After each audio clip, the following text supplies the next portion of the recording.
Hi, I'm Monika Rumbolt, and I want to welcome you to Putlavimiut Studio. This is an early winter caribou, and you can tell because it is super thick, and that's what you want for tufting. And we are going to start with our scalpel.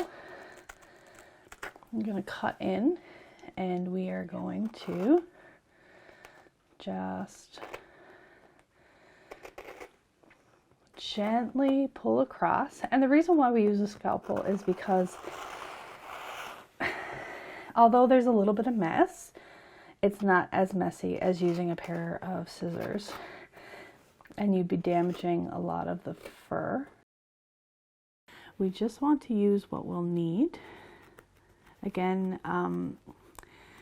when using natural materials, it's always taught that you want to be conservative in the best way, so you don't want a lot of waste. So this not only respects the materials that you're using, but it's also just a really great practice to have as a crafter. All right, so now that we have our beautiful little piece of caribou fur, let's get ready to dye it. I'm drawn to the more cooler colors is because I belong to a coastal people. So the Putlavimiut people are, well, it's translated into people of the rough waters, right? So we were coastal dwelling, nomadic. We traveled with the seasons. We traveled with the food, of course, caribou being one of them. And yeah, everything that we did was highly connected to the waters around us. So I think that part has always existed in me. I've always loved living near large bodies of water, especially the coastline. You know, the first time I picked up a needle and thread, I was 6 years old. And I remember doing so on Great Caribou Island. So my grandparents were very adamant that, you know, I spent a lot of time out there during the summer. We practically lived out there. So no TV, no internet, very few friends. So Great Caribou Island is down around Cape St. Charles on the south coast of Labrador, which is very far away from landlocked Lab City. So when I first moved here, the biggest problem I had is that I felt disconnected. I felt disconnected from culture. I felt disconnected from the water, which was such a huge factor in my upbringing and in my life.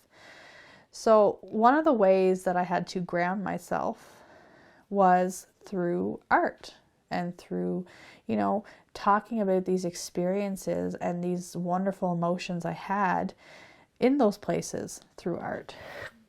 And the biggest thing that I like to connect with is caribou tufting, caribou hair.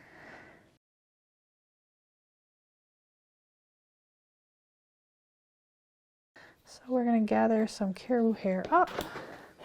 Going to take our fine shears, our cutters, and we are going to start the mold, or start shaping, sorry. You know, the first caribou tufting piece I ever made, it's the one I was telling you, is up there on the wall. That was made with Miss Jackie, actually. And I told her, I said, Jackie, I said, this is an absolute mess. I said, how can I even say that this is, you know, mine? That's how embarrassed I was of it. I said, look at yours. I said, it's so beautiful. It's so neat. It's so well kept. And she looked at me and she said, Monika, she said, I've been doing this for hundreds of hours. You know what? I might be doing it for thousands of hours. She said, you've only started your journey. She said, I don't know where it's going to take you, but I do know this. You got to stop looking for perfection. And she said, just look for the beauty in what is now.